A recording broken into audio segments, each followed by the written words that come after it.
Narendra Modi બનાસકાંઠાની seat ઉપરથી રેખાબેન ચૌધરીના પ્રચાર પ્રસાર માટે કરીને આવ્યા છે.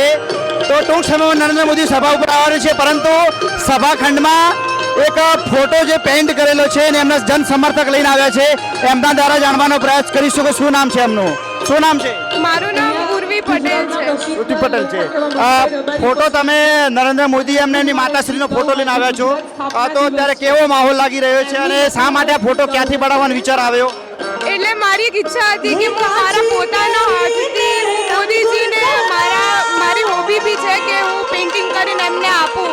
અને એમ હું પહેલાં એકલીનો દોરતી હતી, પણ પછી એમના માતાશ્રીનો પતિનો પ્રેમ એમને વધારે છે, તો એના કારણે મેં એમને, અને જેટલું બને એટલું બીજેપી અને મોદી સરકારને જ વોટ આપવો જોઈએ. તમે આ ફોટાની ઈચ્છા શું રાખો છો? નરેન્દ્ર મોદી લઈ જાય એવી ઈચ્છા રાખો છો? હા, શ્યોર. અને એમનું મતલબ કે એમના પોતાના ઘરમાં પ્રદર્શિત કરે એવું છે. પરંતુ તમે અત્યારે એવું પ્રદર્શન કરવા માટે, નરેન્દ્ર મોદીને પ્રોત્સાહિત કરવા માટે, ઊંચો કરવાને કે એવું તમે કોઈ પ્લાનિંગ થી આવ્યા છો? જ્યાં સુધી મોદી જોઈ નહીં શકે ત્યાં સુધી ઊભી જ રહીશ, બેસું નહીં. એવો તમે સંકલ્પ કરીને આવ્યો છો? હા.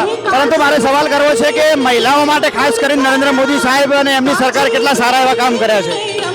એમની યોજનાઓ બી બહુ સારો એમને સપોર્ટ કરે છે મહિલા લોકોને, અને સેફટી બી એમને સારી આપે છે.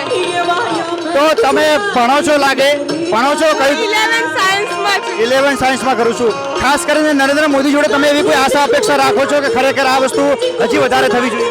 કે ઇન્ડિયાને વધારેમાં વધારે પડતો ડેવલપ કરે અને આપણો દેશ આગળ વધવો જોઈએ એઝ કમ્પેર ટુ બીજા કન્ટ્રીમાં. ખૂબ સરસ તમે ફોટો બનાવશો. તો અમારી કારીગરીને ધન્યવાદ છે. આપણી સાથે સમર્થક હતા મોદીના, કે જે એમને માતાશ્રીનો અને એમનો ફોટો આપીને જાતે પેઇન્ટ કરીને લાવ્યા છે. તો હવે નરેન્દ્ર મોદી સાહેબ એમનો ફોટો લઈ જાય છે કેમ, એ તો બેનના મહેનત ઉપર જ ખબર પડશે. નમસ્તે.